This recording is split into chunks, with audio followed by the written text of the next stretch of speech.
You can't even handle household chores, so we might as well get a divorce, Tom," he said with a smirk as he entered the hospital room. I was connected to various medical devices, and a girl I didn't recognize stood by his side. Little did Tom know I had assets worth $6 million, and divorce in this situation would be a matter of life and death for a housewife like me. Fine, he has the divorce papers, I thought to myself. I couldn't be with a man who verbally abused his wife in such a state. I reached into my bag, pulled out the divorce papers I'd always carried with me, and handed them to Tom with a grin. He accepted them. "Now I can say goodbye to you. I'll be happy with her, so don't worry," Tom said as he wrapped his arm around the girl, referred to as Catherine Lyon. She sneered at me and said, "Take care, Misso. You're not Miss anymore." "Take care, ma'am." With those words, the two of them left the hospital room, laughing. But their happiness would only last for now. Alone in the room, I couldn't help but laugh out loud. Today was Friday, so the divorce would be processed on Monday. Oh, I couldn't wait for 3 days from now. My name is Annalie Johnson, a 45-year-old housewife from a regular farm. I didn't have any particular skills, but I was proud of my vast cooking repertoire. My husband, Tom, and I were the same age and had been college classmates. We both came to New York from the countryside, and since we lived alone, I used to cook various dishes for Tom using the vegetables and rice sent from my family. People often said I had captured his heart through his stomach, and I was aware of that. Tom was and still is incapable of doing any household chores. I had been taking care of him since we were dating, and after getting married, I continued to handle all household tasks. Sadly, we were not blessed with children, but we enjoyed our life together as a couple. We both loved to eat, and on Tom's days off, we'd often go on drives for small trips just to enjoy delicious food. When we first got married, Tom was kind. But about 3 years in, he became quite controlling.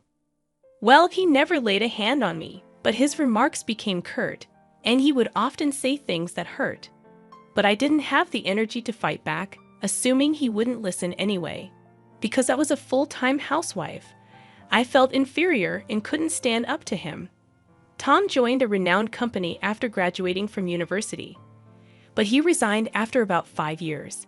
He quickly found new jobs, but would resign from them after short periods. Because of this, our income was unstable, and we often struggled with our finances. However, at the company he'd been with for the past 2 years, he seemed to get along with his colleagues. I had faint hopes that he might work there for a long time.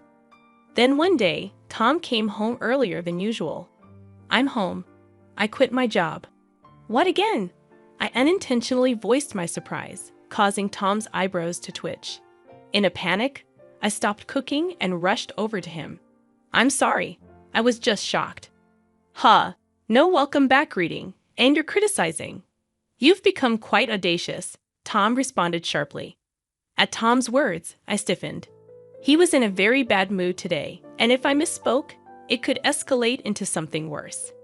"I'm sorry," I said cautiously. "As long as you understand," he grumbled. My apology had somewhat placated him, and he sat on the sofa, turning on the TV. I quietly placed a beer and a glass on the table. "Do you want dinner or a bath?" I asked.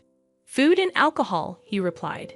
To avoid upsetting Tom, I played the role of the submissive wife. I once had a strong sense of self, but after 14 years of marriage to Tom since the age of 28, I rarely showed my true self. After eating and drinking to his heart's content, Tom seemed to be in a better mood. He fell asleep on the sofa, snoring loudly. The table was in such disarray that it looked like a child had eaten there. I began cleaning up the fallen beer bottles and food scraps scattered on the floor. This wasn't how I had envisioned my married life. Memories of happier days as a young girl in love revealed my true feelings. I stole a glance at Tom, but he showed no signs of waking. Relief washed over me, but alongside it was a growing sense of dread about continuing this life. Perhaps divorce was a consideration. I started mentally organizing my schedule for the next day, determined to confront the issues I have been avoiding. The following day, while Tom began visiting the employment office and quickly securing another job. I went to the city office and signed divorce papers. I wasn't quite ready to submit them, but I felt having them would be a form of protection. I discreetly stashed the signed divorce papers at the bottom of my frequently used bag. If he were to discover them, who knew what he might say or do? "Hey, where did you wander off to while I was job hunting?" Tom asked upon my return. "I went to the stationery store to buy some reasons." "Look, I thought you might need them," I replied. Tom was unusually thoughtful that day. He initially interrogated me suspiciously, but quickly cheered up. I handed him the resumes I had bought earlier. After receiving them, Tom mentioned that he was going out for drinks with a friend and left. His new job was with a reputable company, offering a solid salary and better benefits than his previous positions. I harbored a secret hope that perhaps, this time, Tom would stick with his new job until retirement. His new department seemed to be in sales, and he started leaving home more frequently for evening entertainment. I cherished these brief moments of freedom and gathered the energy to greet Tom with a smile when he returned. One day, I received a call from my mother after a long time. She excitedly told me about an unexpected windfall of $6 million. "You know the mountains and lands we owned? We don't need them anymore. We had them appraised, and they are worth $8 million. We only need $1 million to enjoy the rest of our lives, so I think you might want to rethink your life too." My mother was never fond of Tom, and she had been worried about me, especially after Tom became more controlling, preventing me from even visiting my childhood home. The amount she mentioned stunned me, but what shocked me even more was that she had changed the title of the property inherited from my grandmother to my name to avoid inheritance taxes. It was a difficult decision whether to tell Tom about the inheritance or to embrace newfound freedom. About a week later, I was involved in a traffic accident. Thankfully, my life wasn't in danger, but I would need to be hospitalized for about a week. After securing my valuables in the hospital room drawer, I immediately contacted Tom. "I'm sorry I got injured." Tom's initial reaction was, "Huh? What about my meals?" I almost confronted him for prioritizing his meals over my injury, but I continued to explain, "It seems I'll need to be hospitalized for a week. I'm really sorry, but could you buy your meals elsewhere until then?" Tom's response was far from understanding. "Not even preparing meals for your husband? What a lazy wife." "Oh, wait, I'm coming over now." He abruptly ended the call. I had initially planned to tell him about the inheritance that night, but now I wondered if it might be best not to mention it. As I lay in the hospital bed, surrounded by various tubes and undergoing precautionary examinations, I couldn't help but feel that my intuition about the unfolding events was about to prove correct. Tom's words had cut deep. "You're useless, can't even do housework. Let's get a divorce, and you better pay me compensation." With a smirk on his face, he had said this to me, connected to numerous medical devices. Beside him stood a girl I didn't recognize. Unaware that my total assets amounted to $6 million. He should have realized that a divorce under these circumstances would be a matter of life and death for me. "Fine, here are the divorce papers," I finally decided. A man who would hurl abuse at his wife in this condition was someone I'd rather not have. I handed over the divorce papers I had kept as a sort of charm, and Tom accepted them with a smug smile on his face. "With this, I can finally say goodbye to you. I'm going to be happy with her," he declared, wrapping his arm around the girl he referred to as Catherine. Catherine, the girl with Tom, leaned against him and made fun of me. "Take care, madam." "Oh, you're not a madam anymore." "Take care, old lady," she said. They left the room laughing, but their happiness wouldn't last long. In my hospital room, I burst out laughing. It was Friday, and the divorce papers would be processed on Monday. I couldn't wait for those 3 days. As expected, the weekend passed without any contact from Tom. It was quite peaceful, but I felt restless. I wasn't used to doing nothing. Every time I became restless, the nurses told me to stay calm. On Monday evening, I received a series of calls from Tom. At first, I ignored them, but after about 30 minutes of nonstop ringing, I decided to answer. I told him to stop being so persistent. Tom shouted at me as soon as I picked up, and I couldn't help but laugh, which seemed to make him even angrier. Tom was furious about the divorce papers not being accepted. I chuckled and told him that I had previously filed a notice of non-acceptance. I reminded him of how he used to casually mention getting divorced whenever we had a fight. I thought it wouldn't be a good idea if he filed for divorce on a whim during one of our arguments. Tom was upset but quickly changed his mind. He wanted me to withdraw the non-acceptance immediately. However, I had decided that I wouldn't just do everything he said anymore. I explained that I couldn't do it until I was discharged, and we needed to go through procedures at the municipal office before I could leave the hospital. Tom's selfish demands made me laugh even more. It seemed like he wanted to register his marriage with Catherine, whom he brought on Friday. Tom was panicking, and I asked if her name was Catherine and if she was his mistress. Tom clarified that she was his new wife, and since we weren't divorced yet, she technically was my mistress. I calmly responded to Tom's nonsensical remarks, making him groan. I made the decision to hit him where it hurt the most. I mentioned that he would hear from my lawyer about the division of property, including the trouble this time. I had always taken care of the household chores and had never cheated on him. It was clear that Tom was the responsible party, not me. Tom seemed genuinely puzzled and believed that not taking care of him while I was hospitalized would make me at fault. I explained patiently that not being able to do housework during my hospitalization didn't make me at fault. He had abandoned taking care of me, and even if I were a child, it would be considered neglect. But as an adult, he should be able to take care of himself, so it didn't make me at fault. Tom's logic was baffling, and even a judge would be shocked.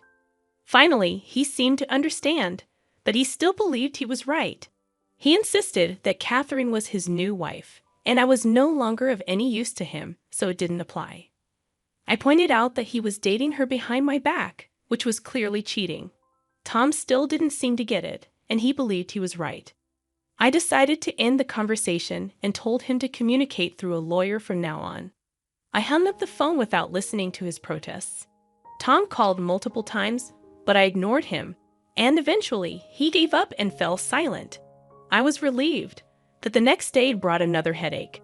The phone kept ringing for 9 o'clock in the morning, and I pressed the call button. Tom complained about not being able to withdraw money from a bank account. If it was a joint account, he should be able to withdraw without any issues, but I remembered the bank cards and passbooks I had left at home and asked Tom if he was trying to access my account. Tom confirmed that he was trying to take money from my account. Tom was furious and continued with his unreasonable arguments. He didn't seem to understand what I had explained the day before. When I was going to be hospitalized for a week, I had called the bank to prevent any withdrawals until I could handle it personally after being discharged. This was to stop Tom, who wasn't careful with money, from using my savings while I was in the hospital. My decision turned out to be the right one. It's not right to try to take money from an ex-wife's account, especially after a divorce. However, Tom didn't see anything wrong with it and asked me to make a withdrawal immediately. I reminded him that we were practically strangers now, and I had no money to give to strangers. Tom was shocked by my resistance since I had never stood up to him like this before. He insisted that I send the money and pay compensation for not doing housework. Unfortunately, it seemed that despite his academic capability when we first met, he lacked common sense after 17 years of marriage. I addressed Tom as if he were a child, explaining that I was no longer his submissive wife, and we would settle the property division through a lawyer. He became angry and threatened to come over right away. I didn't mind if he came to the hospital, but I had already asked the nurse's station not to let anyone in except for my parents, so it was unlikely he could get to my room. However, Tom did come to the hospital, but it seemed he was stopped at the nurse's station as my phone kept ringing. After ignoring it for a while, it switched to messages, and my screen was flooded with notifications. I saved all of them as evidence and contacted my lawyer. After a while, It seemed that the lawyer had gotten in touch with Tom as the messages stopped coming in. Just when I thought it was over, there was a new development. I was informed about a visitor named Karen, whom I had known for a long time and shared my interests. She had responded to my posts about dining experiences on a social media platform. We used to go out for meals together before I got married. She expressed concern about my injury and shared her suspicions that Catherine, the young girl with Tom, was having an affair with my husband. I was shocked and asked her how she knew it. It turned out that Catherine was Karen's niece. She had told her sister, Karen's mother, about getting married to a 45-year-old man, and when Karen saw a photo, it was of my husband. I couldn't believe the twist of fate. Karen had already informed her sister about the trouble her niece had caused me. Karen was thinking of demanding compensation from Catherine and assured me that our friendship would continue. She didn't want to lose a precious friend over the situation. She had scheduled a meeting with them to sort things out. I was grateful for her support and friendship, which had lasted for over 20 years. The next day, after leaving the hospital, I went to a private restaurant room with my lawyer. Tom and Catherine were already there, enjoying an expensive traditional meal. I was surprised at their audacity. Tom reminded me to bring money and pay for the meal. I decided to stand up for myself and told them to handle the payment themselves. I was there to demand a share of the assets from both of them. Ignoring Tom's rude comments, my lawyer and I took our seats and presented evidence to show that Tom was at fault. We showed legal documents explaining why Tom was responsible and documents regarding the division of property. We'd also displayed photos provided by Karen, which showed Tom and Catherine together and Catherine with an unknown man entering a hotel. This surprised Tom and Catherine, and they stopped eating. Karen arrived at the right moment and admitted to taking those photos. Catherine was confused about her aunt being there. Karen explained that she wanted to continue being friends with me, even though she demanded compensation from Catherine. She felt that Catherine's actions were despicable. Catherine mentioned being pregnant, but when Karen saw her, she didn't look pregnant at all. Tom seemed shocked by this news, and Catherine suddenly admitted that she had lied about the pregnancy and apologized. She had been looking for wealthy older men, and Tom was the one who fell for her scheme. She confessed that she had lied about being pregnant because Tom showed no signs of wanting to divorce. Tom was speechless, claiming he had no money to give. Karen mentioned that she would bring Catherine for another apology later and took her out of the restaurant. Tom tried to convince me that he had been deceived and asked if we could start over. He said I couldn't work since I had always been a housewife. I told him I could live without him and that I'd be filing the divorce papers soon. I revealed that I had around $6 million in personal net worth, so I could live comfortably without working. Tom was surprised and wanted a share of my money, but I explained that it was my personal inheritance and didn't count as marital assets. We left, and I filed for divorce, ending our nearly 20-year marriage. Catherine later transferred some money to my account, and her mother made her work to prepare the compensation. Tom was disowned by his in-laws and had to take out a loan to pay me. He lost his job due to being with Catherine at a hotel during work hours and now works multiple construction jobs to repay his debts. I used the money I received for charity and moved to the countryside with the remaining amount. I'm now enjoying a luxurious single life, continuing my relationship with Karen. We plan to stay single and even share a room, go on food tours, and take short trips together. Moving preparations will begin next week, and I'm excited to live life joyfully and true to myself from now on.